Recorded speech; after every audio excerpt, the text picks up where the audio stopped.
Welcome, traveler. As the night settles in and the fire glows warmly before us,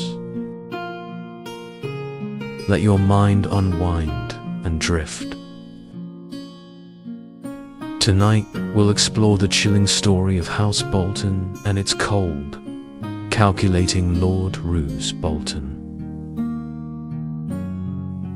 A tale of ambition, betrayal, and power from the heart of the North. But don't worry, you won't need to pay close attention. Just let the calming atmosphere and the flow of the story guide you toward rest and relaxation.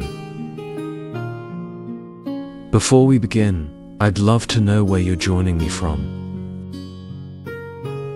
Feel free to share the time and place in the comments below.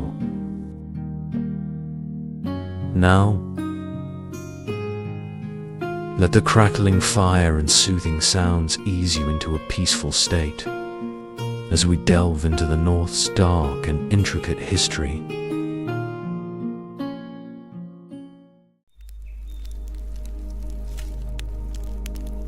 Under the dark skies of Westeros, the story of House Bolton unfolds. A tale as cold and terrifying as the northern winds. The Bolton sigil, a red flayed body suspended upside down, outlined by a white X on a black field, is more than just a banner. It is a reflection of the house's very soul. The flayed man speaks volumes of the Boltons' ruling style. Merciless, uncaring of loyalty, untouched by the need for alliances or winning hearts. Their rule thrives on fear, intimidation, and the kind of terror that lingers long after the body and mind are broken. For centuries, the Boltons took pride in their barbaric legacy. The practice of flaying their enemies was not merely a method of torture, but a tradition, a cruel art passed down through generations. That they emblazoned this horror on their sigil only reveals how proud they were of their capacity for suffering, both physical and psychological. It's no small feat to stand out as one of the most despicable houses in the cutthroat world of Game of Thrones. Yet, alongside the likes of Walder Frey, the traitor, and Joffrey Baratheon, the tyrant, Ramsay Bolton rises as a true contender for the title of the cruelest. The bastard son of Roose Bolton, who ruled the Dreadfort in the north, Ramsay's deeds make his very name an echo of dread. Born out of violence, Ramsay's life followed the same twisted path. He was a monster both by nature and nurture, destined to bring ruin to his house. It was he who would murder his own father and feed his stepmother and infant brother to his hounds. The same hounds that would later turn on him, starving, vicious, and loyal no more. Sansa Stark, one of Ramsay's victims, learnt his brutal ways and, in the end, orchestrated his demise. Ramsay, ever the monster, was devoured by the very beasts he had trained. But Ramsay's cruelty wasn't his alone. It ran deep in his family. His father, Roose Bolton, was a man of cold calculation, cruel in his own right, but in a measured, distant way. Yet Ramsay's nature seemed to run fiercer, angrier, as though his cruelty pulsed in his veins. His mother spoke of a difficult, angry child, and it was a servant named Reek who raised Ramsay, shaping him into something darker. Reek taught him the ways of violence, how to kill and how to rape the girls he fancied. And when Ramsay became a man, he inflicted this same fate on his captive, Theon Greyjoy, stripping him of identity until Theon himself became Reek in name and spirit.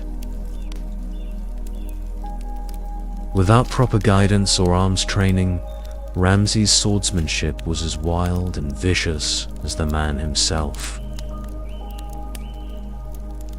He fought with reckless brutality, a reflection of the darkness that had been nurtured within him. Once, there had been hope in House Bolton. Roose had another son, Domric, a legitimate heir who was known for his kind nature. An unusual trait in his family, but that light was snuffed out quickly. As Ramsay, driven by jealousy, poisoned his half-brother, ensuring there would be no rival for his claim. The Northerners, who long endured the reign of House Bolton, breathed a sigh of relief when the house finally met its end. But while the Boltons are no more, the scars they left behind remain etched into the hearts and minds of their victims. And as the characters of Game of Thrones grapple with the haunting memories of their time under the Boltons' cruel thumb, we, too, are left to ponder how abuse seeps into the bones of a family, how it is learned and passed on, stretching far beyond the lifetime of its original perpetrators. Trauma, much like the sharp, thin blade of the Boltons, cuts deep, leaving scars that time cannot easily heal. The terrifying legacy of House Bolton, however extinguished, lingers in the minds of their victims and in the shadows of the North. The storylines that revolve around the Boltons evoke a disturbing sense of fascination. Yes, they are monstrous, their acts unforgivable, but there is a grotesque allure in their unapologetic embrace of pure evil. While many characters in Westeros dwell in the grey areas between good and bad, the Boltons stand apart, symbolizing a total, willing rejection of empathy. The cold-blooded cruelty they display is a chilling reminder of the darker capabilities of the human spirit. House Bolton had not one, but two mottos. The official words, "Our blades are sharp," are ominous enough. They serve as a constant reminder of their deadly precision, both in combat and in their psychological warfare. But their unofficial motto, shared by Roose Bolton himself, carries even darker undertones. A naked man has few secrets, a flayed man none. These words encapsulate the essence of the Bolton way, where torture and the stripping away of one's humanity become twisted acts of power. For generations, the Boltons passed down their infamous flaying knife. A thin, sharp blade designed not for honor in battle, but for the grotesque art of peeling away flesh. Unlike other noble houses that prized Valyrian steel swords, The Boltons cherished this brutal tool, a symbol of their sadistic pride. Their boasting about these blades, both literal and metaphorical, reveals their mastery not only of physical cruelty, but of the twisted mind games they played on their enemies. Rumors swirled that the Boltons wore the skin of their enemies like cloaks, and though these whispers might have seemed outlandish, they served their purpose: to elevate the Boltons to something more monstrous than human. Much like the awe that the Targaryen dragons inspire, the Bolton legend evokes dread. A satanic myth of inhuman cruelty. But while the dragons represent fire and power, the Boltons represent ice-cold terror. Their ability to inflict psychological torment is as horrifying as their physical acts of violence. Ramsay Bolton's treatment of Theon Greyjoy, transforming him into the pitiful creature known as Reek, demonstrates the depth of their manipulation.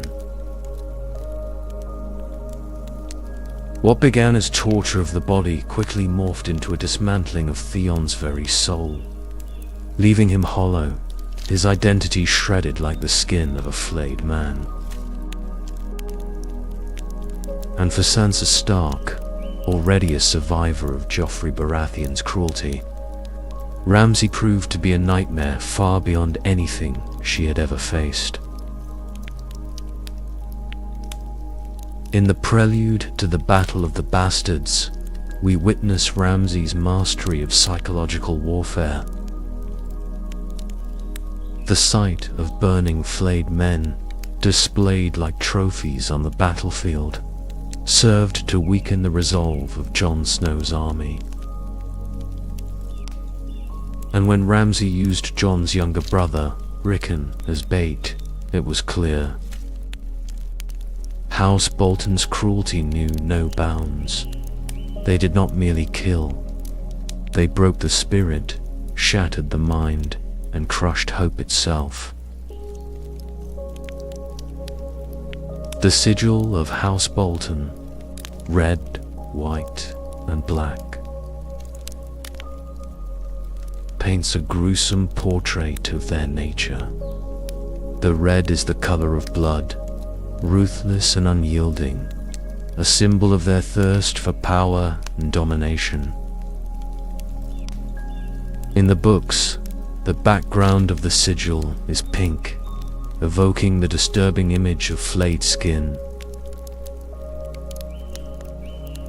Yet in the show, the backdrop was changed to black. A shift that deepened the sense of bottomless terror that the Boltons embody. Red, white, and black together create a triad of violence and cruelty, each color hinting at the different facets of their dark legacy. Bloodshed, emptiness, and an unfathomable void where empathy once resided. There's a hardness in the Boltons, a complete absence of softness. A chilling reminder that the most frightening monsters are not born of myth or magic, but of flesh and blood.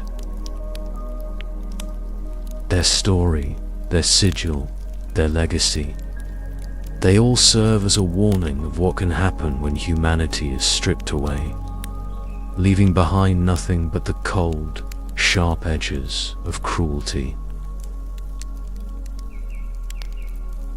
Instead of boasting about nobility or honor, the Bolton sigil reveals something far darker. Their pride in their willingness to commit unspeakable acts of violence and torture. The flayed man, hanging upside down against a stark black background, isn't just a symbol of brutality.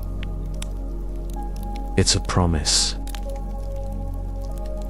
The Boltons don't simply kill their enemies.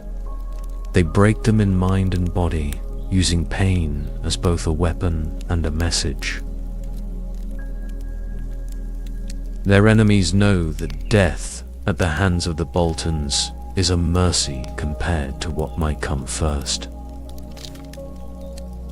It is terror, not valor, that the Boltons have woven into their very identity. The fortress they call home, the Dread Fort, carries a name fitting for such a family. It isn't a grand, impressive stronghold like Winterfell. Rather, it is as bleak and foreboding as the stories that surround it. Rumors say that flayed skins once hung on its walls, a gruesome reminder of the fates suffered by those who dared to oppose House Bolton.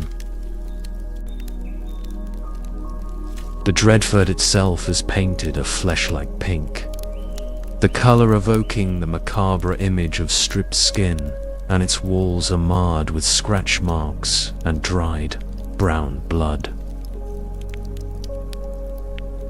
Even the architecture of the place mirrors the horrors that occur within, a living manifestation of the flayed man's sigil.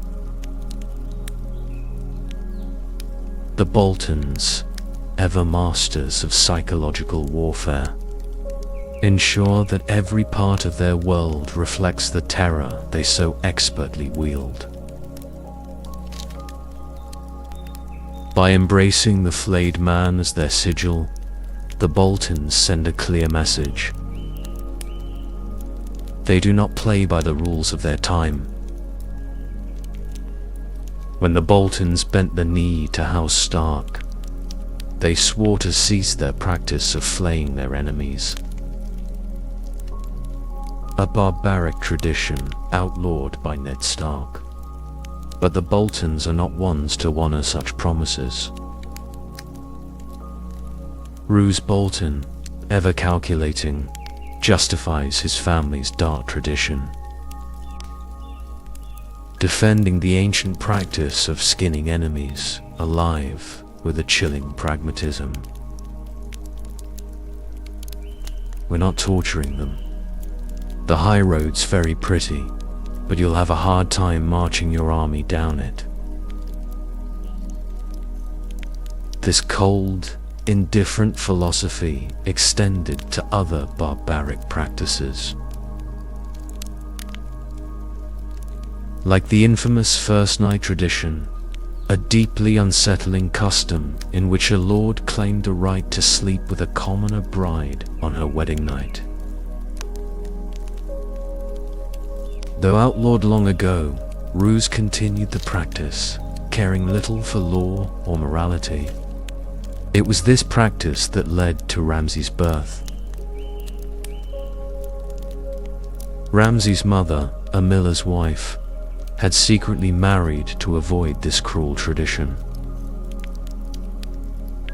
When Roose discovered the union, he hung the miller from a tree and raped the bride beneath his dangling body. Ramsay was the result of that brutal encounter, conceived in violence and raised in cruelty.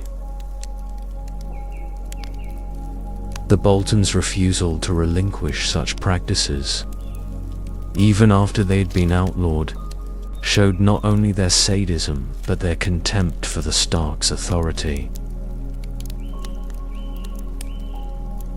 They despised being under another's rule, viewing themselves as the rightful Red Kings of the North, rulers of the Dread Fort.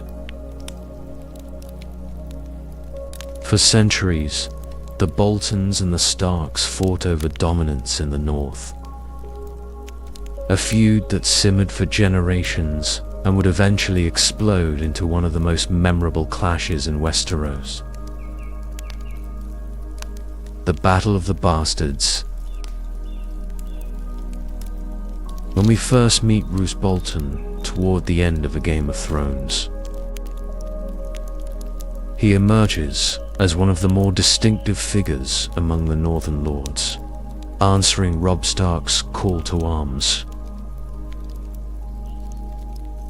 Like a shadow in the room, Roose immediately stands out, not just for his cold demeanor, but for his calculated demand to command the Northern armies.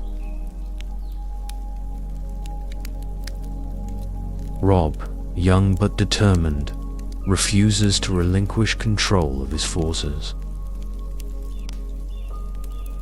However, when it comes time to divide the army, Robb entrusts the portion marching down the King's Road to Roose. Despite the unease, Roose stirs in him. It's not the rumors of the Dreadfurt's flayed skin chamber, nor Roose's soft, unsettling voice, or his pale, unnerving eyes that cause Robb to hesitate. Those feelings of unease remain buried beneath the trust that comes from Roose's reputation as a clever and cautious man. While others, like the fierce Great John Umber, displayed unwavering loyalty but rash decision-making, Roose seemed the better option for the task ahead. He was methodical, calculating, and cold, traits Robb thought would serve him well in the war. The plan was simple. Roose would face Tywin Lannister, while Robb rushed to relieve Riverrun from Jaime's siege. Robb was aware of Roose's cunning, but he didn't foresee how such cold pragmatism could one day be wielded against him. Roose's role in the war begins with a night attack on Tywin's forces, hoping to catch the Lannisters off guard and diminish their numerical superiority. Tywin, assuming it was Robb who led the Northern army, had prepared a strategy to outwit a brash young commander. But Roose Bolton was anything but brash. His cautious, deliberate approach played right into Tywin's assumptions. However, Roose's cunning and the element of surprise weren't enough to overcome the overwhelming numbers and superior armament of Tywin's army. The Northern forces suffered defeat at the Battle of the Green Fork. Many have since speculated that Roose may have lost the battle on purpose, that he had already begun plotting with Tywin Lannister. But even George R.R. Martin himself has disputed this theory, suggesting that Roose hadn't yet chosen his side. At that point, he was still weighing his options, sniffing the winds of power to determine which direction would best serve his ambitions. Had he won the Battle of the Green Fork, Roose's reputation would have soared. He would have been the man who bested Tywin Lannister with an inferior force. A victory that would have granted him the opportunity to climb the ladder of power through more conventional means. He was never a man who committed to a course too early. In fact, Martin himself has urged readers to pay close attention to Roose's chapters, where subtle hints reveal a man keeping all of his options open for as long as possible. Roose was never fixed in his loyalty to the Starks, nor was he explicitly plotting against them from the outset. He was, above all, a man who acted in his own self-interest, carefully covering his tracks, leaving himself room to pivot depending on which way the political winds blew. For Roose, loyalty was meaningless. It was never about honor or duty. It was about survival and ambition. His allegiance to the Starks wasn't based on a sense of shared history or fealty. It was transactional. He would remain loyal as long as it benefited him. But if betrayal meant more power or a greater advantage, Roose would have no hesitation in turning his cloak. His motivations were not driven by personal hatred or passion, but by cold calculation. Roose Bolton only ever looked out for Roose Bolton. This calculating, opportunistic approach makes Roose one of the most dangerous figures in Game of Thrones. His actions are rarely impulsive, and his betrayal of the Starks at the Red Wedding was not born out of an ancient feud, but out of an opportunistic reading of the political landscape. The Lannisters offered him something the Starks could not: greater power and autonomy, a chance to rule the North in his own right.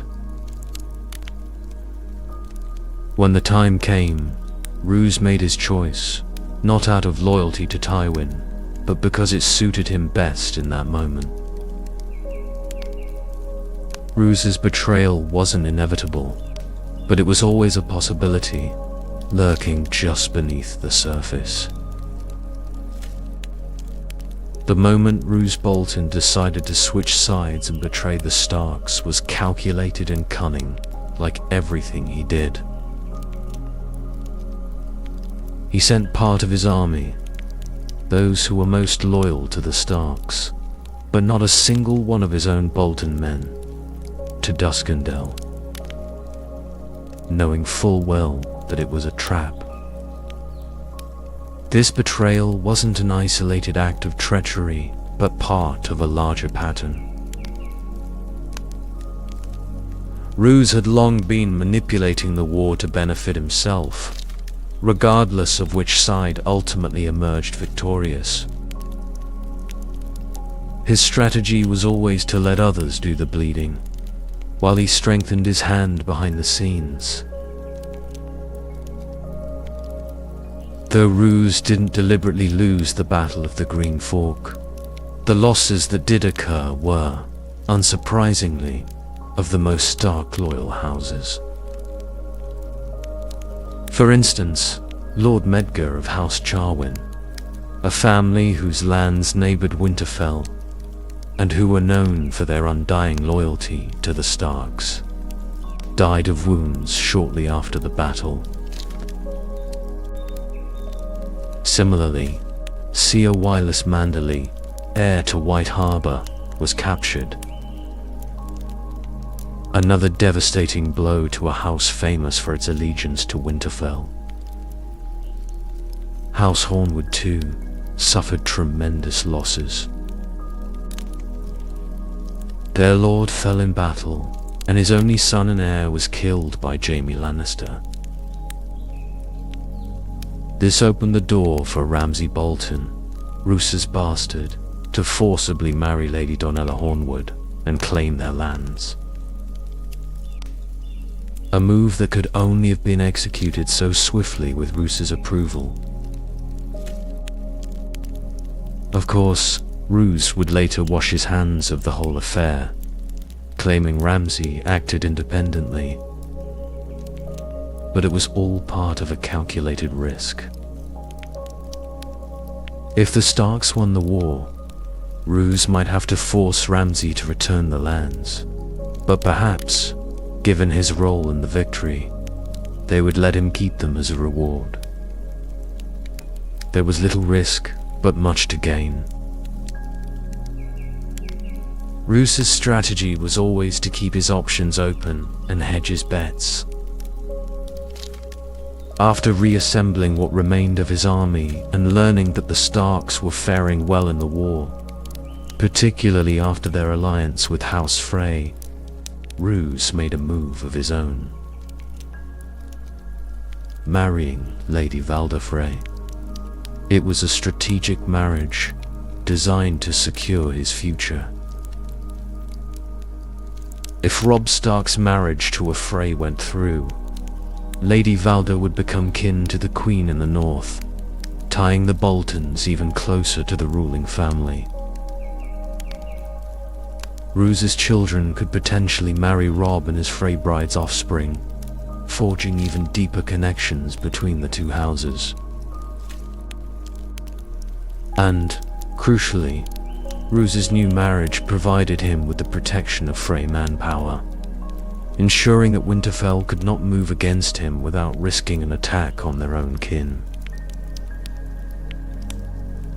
For a time, Roose's plan seemed flawless. He was positioning himself as an indispensable ally to the Starks, maneuvering his way into the upper echelons of power. But then Robb made a hasty, fateful decision that changed everything. He broke his engagement to a Frey and married Jane Westerling instead. This decision had ripple effects beyond just Walder Frey's infamous rage. Roose, too, was affected. He thought he had just secured a marriage that would make him part of the royal family in the north, only to find himself allied with a house that was now little more than a disgruntled footnote. Arya, who was set to marry another Frey, was presumed dead, eliminating yet another link between House Stark and House Frey. This unraveling of alliances gave both the Freys and the Boltons a shared grievance against the Starks. They had been cut out of what could have been an incredibly powerful inner circle, and their ambitions were shattered. Just as importantly, they no longer saw the Starks as the likely winners of the war. Their rewards for loyalty were gone, and all the reasons they had for supporting Robb Stark had vanished. But Roose had anticipated this possibility. He never put all his eggs in one basket. When Robb broke his betrothal, Roose didn't panic. He was always prepared for the North to lose, and he had quietly left the door open for an alliance with Tywin Lannister. Betrayal was never Roose's first choice, but it was always an option, a contingency plan he was more than willing to execute when the time came. As his loyalty to Robb crumbled, Roose made his moves with even more precision. He sent the loyalist Glovers and Tallhearts to attack Duskendale, thinning the ranks of Stark supporters in his own forces, all while cementing his alliance with Tywin Lannister. With each carefully calculated step, Roose positioned himself as a man who played both sides, ensuring that no matter who won the war, House Bolton would emerge stronger. Roose Bolton's handling of Jaime Lannister is a prime example of his ability to adapt swiftly and negotiate to his advantage. Despite still pretending to be loyal to Robb Stark, Roose knew that handing Jaime over immediately, as he should have, would end any hopes of forging an alliance with Tywin Lannister. To make matters worse, Vargoholt had already cut off Jaime's hand. A massive blow to the Lannisters, and something Tywin would undoubtedly blame Roose for. But, ever the pragmatist, Roose quickly negotiated with Jaime, sending him to King's Landing under the protection of a guard, securing Jaime's promise to absolve Roose of any responsibility for the injury. This clever maneuver paid off, allowing Roose to maintain plausible deniability regarding Jaime's treatment and, crucially, preserving his potential alliance with Tywin. With Jaime safely on his way to King's Landing, Roose turned his attention north, summoned to attend a wedding at the Twins. The infamous Red Wedding. Ostensibly, he was part of Robb Stark's plan to retake his homeland from the Ironborn. However, Roose took his time leading his army, which was telling in itself. On the way to the Twins, at a river crossing, Roose's rearguard was attacked by Gregor Clegane and the Lannister army. Curiously, Roose's Dreadfort men had already crossed the river before the ambush, leaving only Stark loyal forces behind, particularly House Manderly. Sir Wylas Manderly, the heir to White Harbor, was once again taken captive, leaving Lord Wyman Manderly in a precarious position. He could not act against the Lannisters or Boltons without risking his son's life. The precise timing of the ambush, striking only after Roose's forces were safely across, raises suspicions. How did House Lannister know to wait for the Bolton troops to cross? The answer seems clear. Roose had orchestrated it, ensuring that Stark loyal men suffered while his own forces remained unscathed. This set the stage for Roose's arrival at the Red Wedding. He arrived with all his Dreadfort men and none of those loyal to Robb, a detail that underscores his meticulous planning. Though we often see the Red Wedding as being orchestrated primarily by House Frey, Roose's subtle power play was evident.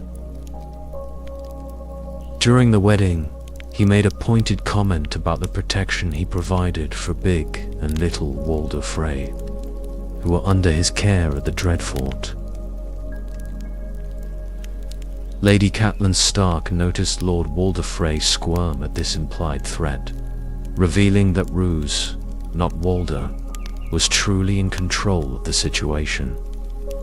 This moment highlights the quiet but firm authority Roose wielded, even over his allies. After the massacre at the Red Wedding, Roose's next move was to solidify his hold over the north. He marched north, now openly aligned with House Lannister, aiming to claim the region in the name of House Bolton. Interestingly, someone unexpected joined Roose's retinue: Jane Poole, Sansa Stark's childhood friend, whom Littlefinger had passed off as Arya Stark. The plan was for Jane, pretending to be Arya, to marry Ramsay Bolton, thereby giving Roose a claim to Winterfell and the Stark legacy. Since Arya had been missing for years and presumed dead, no one could easily challenge the idea that this girl might be the true Arya. This move highlights Roose's ability to seize opportunities.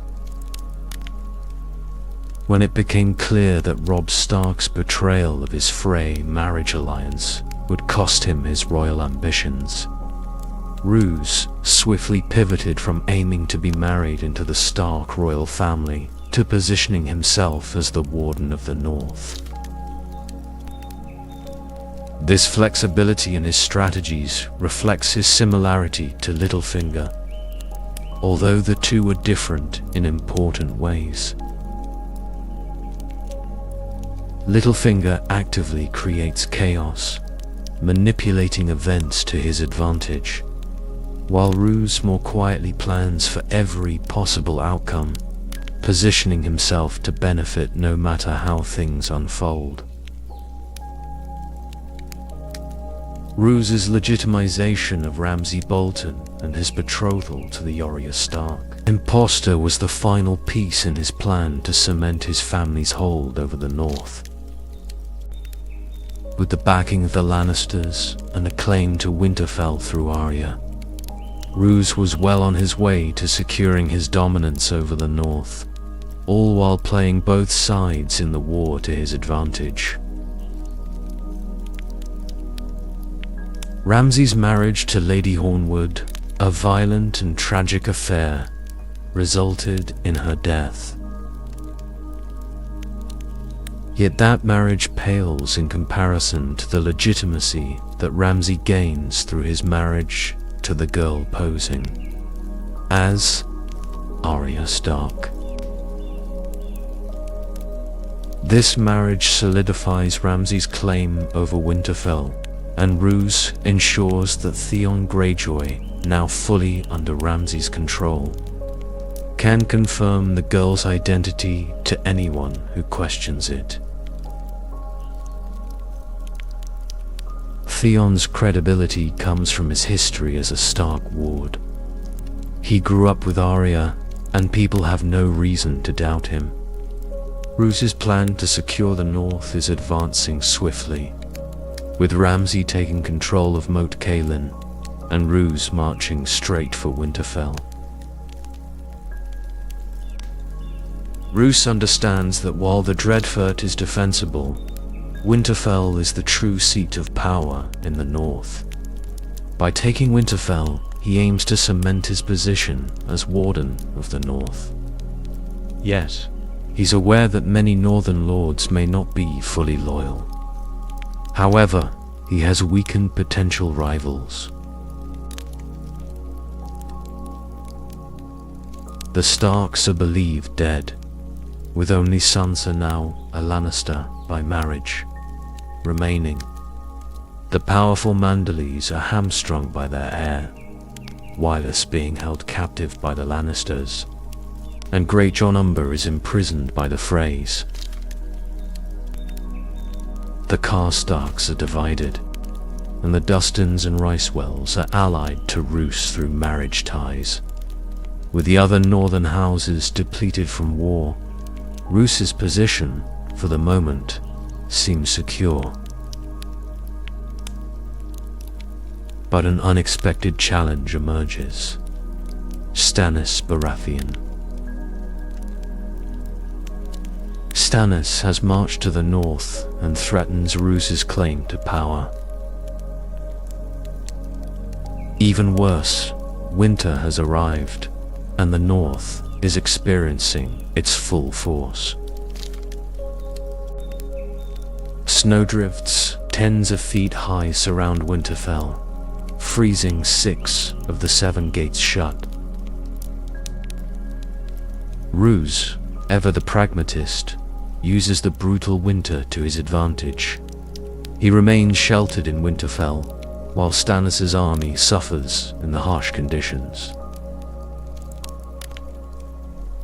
At the same time, Roose has forged a secret alliance with Arnulf Karstark, who plans to betray Stannis at the right moment, hoping to be rewarded with control of Carhold. If Roose can outlast Stannis, he stands a good chance of holding the north through the long winter. Inside Winterfell, however, tensions begin to rise.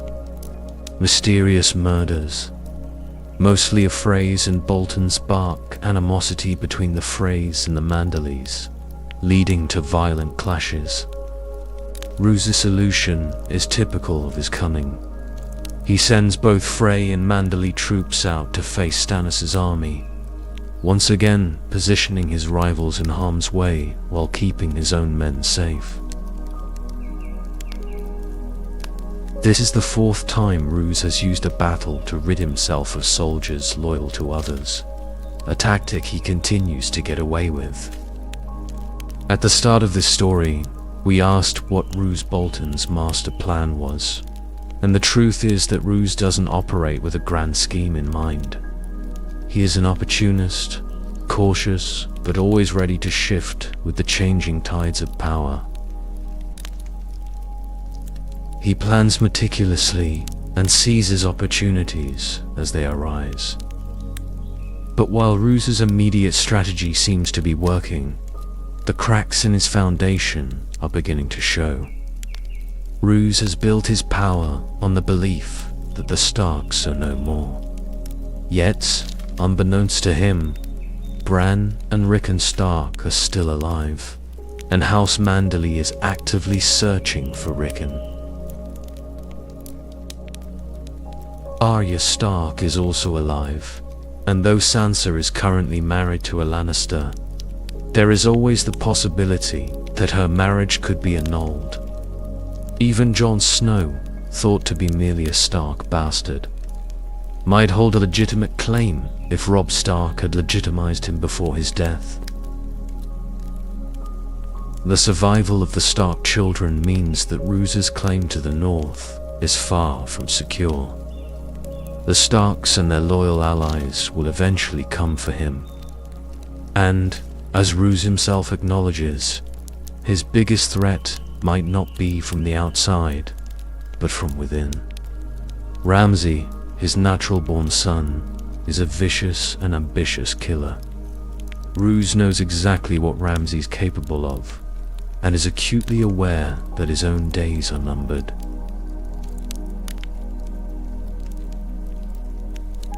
As Roose Bolton's arc comes to a chilling close, we are left with a final glimpse of his ambition and callous disregard for anyone but himself. Aware of his own mortality, Roose harbors no illusions about his eventual fate. But in the time he has left, he intends to rise as high as possible. His ultimate goal: to become King of the North. He confides this to Lady Barbary Dustin, who shares the ambition with Theon Greyjoy. In her words, Lord Bolton aspires to more than mere lordship. Why not King of the North? With Tywin Lannister dead, Jaime Lannister maimed, and Tyrion on the run, Roose sees the Lannisters as a spent force. The only potential obstacle, as Lady Dustin notes, is Wyman Manderley of White Harbor, but she is confident Roose will eliminate him as easily as he disposed of Robb Stark. In Roose's mind, there are no serious threats left between him and his ambition. Old Walder Frey, she suggests, won't mind elevating one of his family to queen, allowing Roose to tighten his grasp on the North through a marriage alliance. Yet Roose's confidence and careful planning may overlook the many powerful figures still standing in his way. Figures he has not considered or underestimated. Jon Snow, Bran and Arya Stark, Wyman Manderley, Melisandre, Mance Rayder, and others all remain as potential adversaries who could derail Roose's rise to power.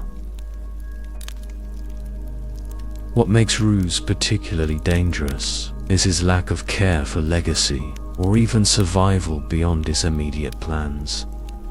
He knows he will die eventually, but this acceptance of death seems to fuel his ruthless pragmatism.